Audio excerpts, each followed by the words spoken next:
یہ جھوٹ بول رہے ہیں, منافقت کر رہے ہیں, اور یہ ہمیشہ سے جھوٹ بولتے ہیں, ہمیشہ سے منافقت کرتے ہیں.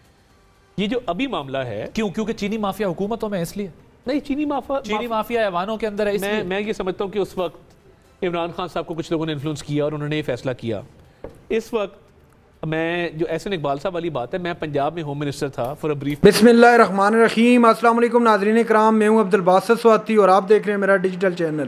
ناظرین اکرام, پہلے آپ یہ ویڈیو دیکھیے, پھر اس پر ڈیٹیل میں بات کرتے ہیں. پیریڈ تو سب سے زیادہ اس وقت چینی کی ایکسپورٹ پہ بزد تھے نسیم اشرف صاحب, سوری یہ ذکا اشرف صاحب. ان سے ایک موقع پہ تھوڑی تلخی بھی ہوئی. میں نے کہا کہ آپ عام عوام کی چینی پہ سبسڈی دیں, پھر ہم ایکسپورٹ کی بات فیڈرل گورنمنٹ سے کریں گے, ورنہ ہم نہیں کر سکتے. ٹھیک ہے. وہ تھوڑا سا برا منا گئے, اور انہوں نے ان کے ساتھ جو لوگ موجود تھے, پنجاب شوگر مل ایسوسی ایشن کے جو عہدیداران تھے, انہوں نے تھوڑا سا اس بات پہ تلخی بھی وہاں پہ کی, تھوڑا لاؤڈلی بھی بولے. ہماری انڈور میٹنگ تھی اور میں نے کہا جی ممکن نہیں ہے. صحیح ہے. تو احسن صاحب کی بات اپنی جگہ بجا ہے کہ ایک پارٹی زیادہ پیش تھی, مگر پھر بیسیکلی جب آپ ذکا اشرف صاحب کی بات کر رہے ہیں تو آپ پیپلز پارٹی کی بھی بات کر رہے ہیں, صرف شوگر انڈسٹری کی بات نہیں کر رہے. نہیں, ایگزیکٹلی میں کر رہا ہوں, وہ دونوں کو آپ ذمہ دار سمجھتے ہیں. وہ بہت پیش تھے, لیکن جب آپ کہہ رہے ہیں فیصلہ کر لیا تو پھر سب کا فیصلہ ہے. فیصلہ کلیکٹیو. بھٹی صاحب, طارڑ صاحب نے تو اصولی بات کر دی. انہوں نے کہا کہ جب حکومت فیصلہ کرتی ہے تو وہ حکومت کا فیصلہ ہے. ایڈمٹ کیا ان کے دور میں بھی جو کچھ ہوا.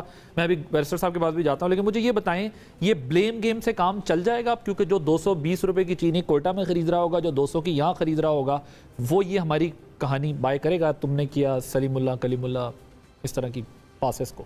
یہ جھوٹ بول رہے ہیں, منافقت کر رہے ہیں, اور یہ ہمیشہ سے جھوٹ بولتے ہیں, ہمیشہ سے منافقت کرتے ہیں.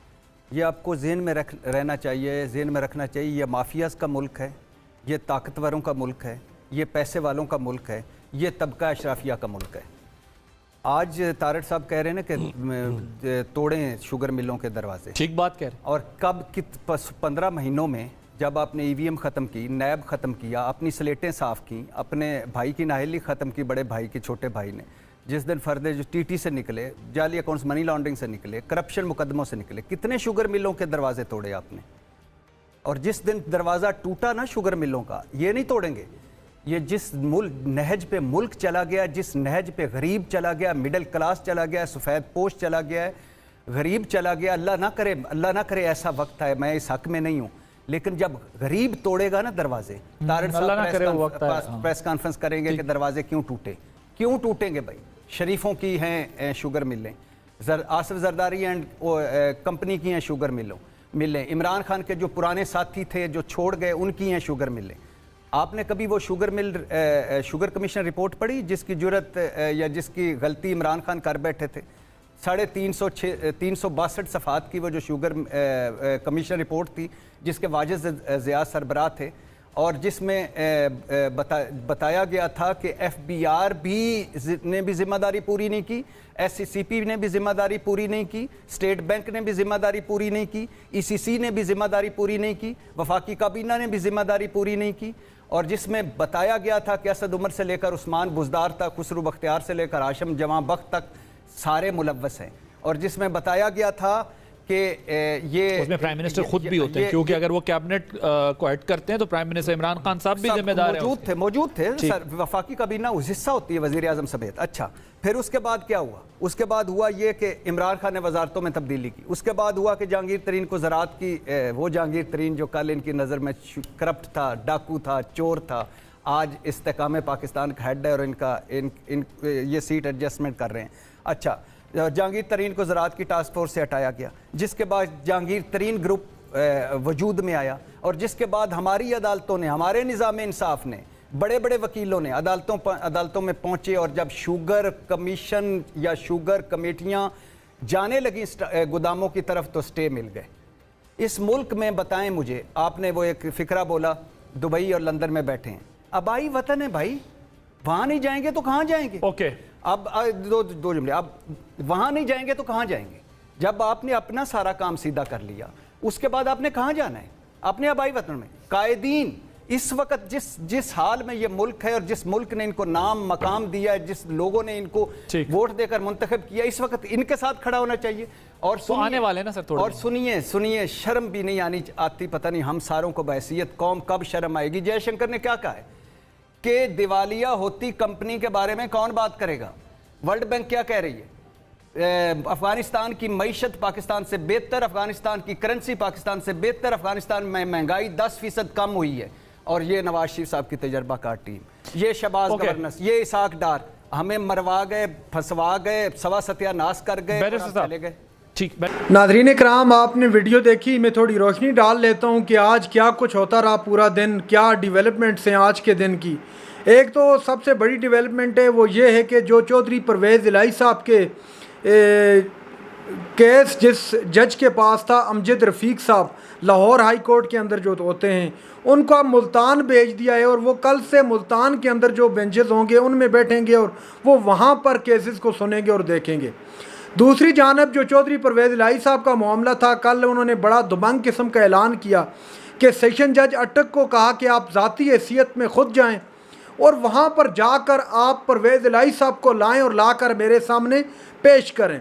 جب یہ حکم دیا تو اس حکم سے لگ رہا تھا کہ اب مطمئن ہو گئے تھے سارے لوگ کہ اب پرویز الہی صاحب بہت جلد جیل سے باہر آ جائیں گے اور اب پرویز الہی صاحب کو دوبارہ گرفتار بھی نہیں کیا جا سکے گا۔ اور ساتھ ہی ساتھ ایک اور حکم بھی صادر فرمایا، وہ حکم یہ تھا کہ لاہور نہیں، معذرت کے ساتھ، پنجاب کے جو آئی جی ہیں اور اسلام آباد کے آئی جی، ان کو شو کاز نوٹسز بھی جاری کر دیے، اور ساتھ میں آئی جی اسلام آباد کے خلاف توہین عدالت کا نوٹس بھی جاری کر دیا۔ سب مطمئن ہو گئے کہ اب سارا معاملہ سیٹ ہو گیا۔ لیکن ہوا کیا پھر؟ ہوا یہ دراصل میں کہ جو امجد رفیق صاحب ہیں ان کو ملتان بھیج دیا گیا، اور آج جب یہ خبر آئی تو ہر طرف قرآن سا مچ گیا، اور پھر سوالات اٹھنے لگ گئے کہ کیا پرویز الہی صاحب رہا ہو پائیں گے بھی یا نہیں ہو پائیں گے۔ یہ سوال ابھی تک لوگوں کے ذہنوں میں، چونکہ کسی کو کنفرم نہیں ہے کہ وہ رہا ہو پائیں گے یا نہیں ہو پائیں گے۔ دوسری جانب جو اہم ڈیٹیل سامنے آ رہی ہیں، خاص طور پر پاکستان کی اکانومی کے لیے جو پازیٹیو جو ڈیٹیل سامنے آ رہی ہیں، وہ بڑی دل کا خیز قسم کی ہیں اور بڑی خوشی کی خبر بھی ہے۔ میں نے اپنے پچھلے ولاگ کے اندر بتایا تھا کہ جو ہمارے آرمی چیف صاحب ہیں جنرل عاصم منیر صاحب، انہوں نے بڑا زبردست قسم کا ایک اقدام کیا۔ انہوں نے تمام بزنس کمیونٹی ان کو اعتماد میں لینے کے لیے انہوں نے کہا ہے کہ آپ انویسٹمنٹ کریں، آپ کو ہر طرح کا جو ہے پرامن ماحول دیا جائے گا، آپ کو کوئی تنگ نہیں کر سکے گا، جو نیا ایک معاملہ سامنے آ رہا ہے۔ تو یہ بڑی زبردست ڈیولپمنٹ ہے۔ اس کے ساتھ ہی جب یہ اعلان ہوتا ہے تو اس کے بعد جو اسٹاک مارکیٹ ہے اس میں واضح مثبت رجحان دیکھنے کو ملتا ہے اور 400 پوائنٹس کا اضافہ سامنے دکھائی دیتا ہے۔ اب اگر اسی طرح ہوگا تو پولیٹیکل سٹیبلٹی کے علاوہ اکنامیکل جو انسٹیبلٹی اس وقت ہے وہ سٹیبل ہونا شروع ہو جائے گی، تو ہمارے روپے کی قدر میں اضافہ ہوگا۔ اب جو ڈیزل سمگل کرنے کی خبریں سامنے آ رہی تھی، پیٹرول سمگل کرنے کی خبر سامنے آ رہی تھی، اس حوالے سے بھی آرمی چیف صاحب نے جو کور کمانڈر کراچی ہیں ان سے کہا ہے کہ آپ خود اس کو دیکھیں، اس پر جلد آپ امین کے آج کے دن انہوں نے بلا بھی لیا ہوگا اجلاس۔ انہوں نے کہا ہے کہ 1 لیٹر پیٹرول بھی کراچی کے اندر یا پاکستان کے کسی بھی صوبے کے اندر نہیں فروخت ہونا چاہیے جو غیر قانونی طریقے سے ہمارے ملک میں آئے۔ تو یہ بڑا زبردست قسم کا اقدام ہے آرمی چیف صاحب کا، جس کے لیے انہوں نے بہت بڑی محنت کی ہے، بہت بڑا ہوم ورک کی ہے تاکہ ہماری اکانومی کچھ سٹیبل ہو سکے۔ چینی کے حوالے سے جو خبریں آ رہی تھی کہ چینی مہنگی ہو رہی ہے، چینی کوئٹہ کے اندر 220 تک پہنچ گئی ہے، اس کی سمگلنگ کی بھی اطلاعات تھی۔ تو اب ان سب چیزوں پر قابو پاتا ہوا آپ کو دکھائی دے گا اور ایک بہترین اور پرامن ماحول آپ کو دکھائی دے گا۔ تو اس سے واضح لگ رہا ہے کہ ملک میں انشاءاللہ کچھ نہ کچھ بہتری آئے گی، روپے کی قدر میں اضافہ ہوگا۔